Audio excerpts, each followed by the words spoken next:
এর আগে সৌদি দিচ্ছি, দুবাই দিচ্ছি, মালয়েশিয়া দিচ্ছি, কাতার দিচ্ছি, ওমান দিচ্ছি, বাহরাইন দিচ্ছি, দোহার দিচ্ছি, কয়েকটা রাষ্ট্রে দিই।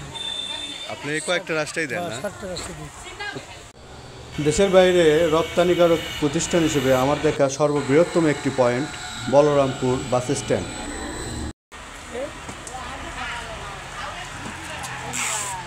আসসালামু আলাইকুম, ভালো আছেন? একটু না সামনে আসেন। এখান থেকে আলু কই পাঠাচ্ছেন? এখন থেকে আলু পাঠাচ্ছি, আমি তো আগে তো পাঠা, এখন এটা যাবে হলো আপনার সৌদি।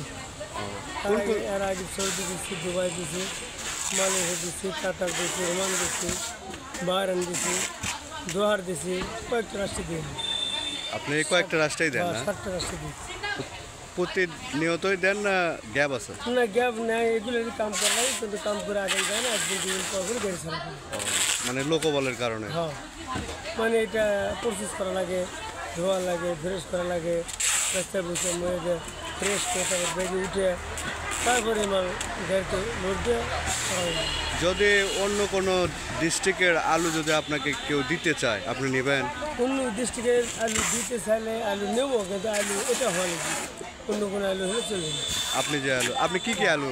আমি শুধু পাকড়ি আলু পাঠাই। পাকড়ি আলু? রোমানা?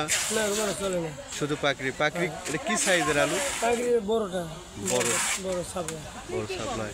আজকে কত গাড়ি টার্গেট দিচ্ছেন? আজকে 2 গাড়ি মাল দিলে 28 টন। 14 আপনার এই বন্দরের নাম কি? এখানে নাম হলো, জায়গার নাম হলো Balrampur bus stand. Balrampur bus stand, Bogura জেলা না? বগুড়া জেলা, বগুড়া জেলা।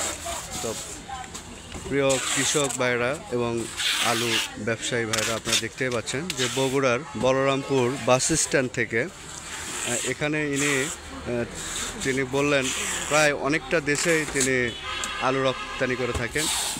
এটা জয়পুরহাট রোড, বগুড়া জয়পুরহাট রোডের পাশে একটা হিমাগার, শাহ সুলতান হিমাগার, এই পাশে এখানেই থেকে ইনি প্রতিনিয়তই আলু মানে সারা বছর আর কি এখান থেকে আলু উনি রপ্তানি করে থাকেন, দেশের বিভিন্ন দেশের বাইরে রপ্তানি করে থাকেন। আরও কর্ম শ্রমিক পেলে মানে আলু শ্রমিক পেলে উনি আরও দ্রুত তার সাথে আলু রপ্তানি করতে সক্ষম হবেন। এখানে দেখুন এক পাশে যেরকম আলু বাঁধাই এবং বাছাইয়ের কাজ চলতেছে, এটা বিশাল একটা কর্মযোগ্য। এই স্টিকারটা আপনার ভালো করে লক্ষ্য করবেন, SM।